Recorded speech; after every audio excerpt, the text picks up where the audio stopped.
All right, let's get into our topic this week, though. It is torque in the swing. And I posed this question as the title because I don't see it being talked about really much anymore. There are other words, other synonyms for torque that are being thrown out there, but where is all the torque gone? And for me, I wrote this definition down. Torque is a twisting force that causes rotation, and it's a word that your father applied to the swing with the help of Ted Williams, and you've used it in your teachings as well. Just take me through the history a little bit, sort of a small history lesson about where the word came from and how you and your father now apply it in maximizing a player's bat quickness and bat speed. So originally, like most things, came from Ted Williams. He talked about the hips leading the hands. Mm-hmm. You know, what does that mean? That was his absolutes, right? Hips lead the hands, beyond playing with the pitch, and stay inside the ball. Those three things is what my dad spent all of his time on in the late 90s when he was teaching players. How can we find a way to teach those things? So what did he do? He figured out, well, if your hips lead your shoulders, then that creates tension on your body. And that's torque, right? Yeah. So it was a word he made up. Like, it was like rotational hitting, right? I mean, he didn't make the word up, but as it was applied to hitting, he made it up. And he used to say it's, if you take a rubber band, and now everybody uses this analogy, but nobody mentions my dad who came up with it. But if you take a rubber band and you twist one end one direction and the other end the other direction, and you release it, it creates energy.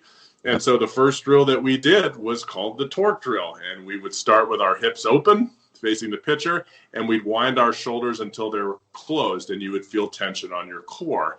And then you would unwind that tension. So that was groundbreaking for players because it had them feel like they were getting through pitches because they weren't really taught to open their hips much. They were taught to kind of more shift their weight forward versus rotate their energy around. So that's where torque came from, and that was groundbreaking. That was his drill, the torque drill. Now people call it separation.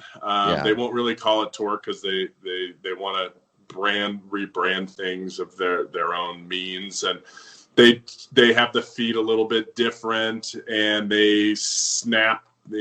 Some people call it the snap, where you snap your hands back. There are people that would use hand torque instead of body torque. So again, two forces where the top of the barrel goes one way and the knob goes the other way. That would be considered a big barrel dump early. Yeah. But hand torque is okay, like depending on when it's applicated to the swing, the timing of it. If it happens before the body, that's usually not too good of a move. But so it was kind of a buzzword going back, but it was my dad.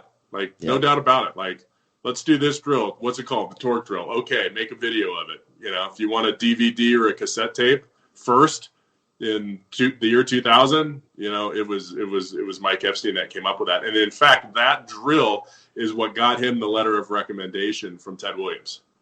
Yeah. Because it was so different and kind of off the mark to use the body that he was like, man, you're seeing things that most people don't see.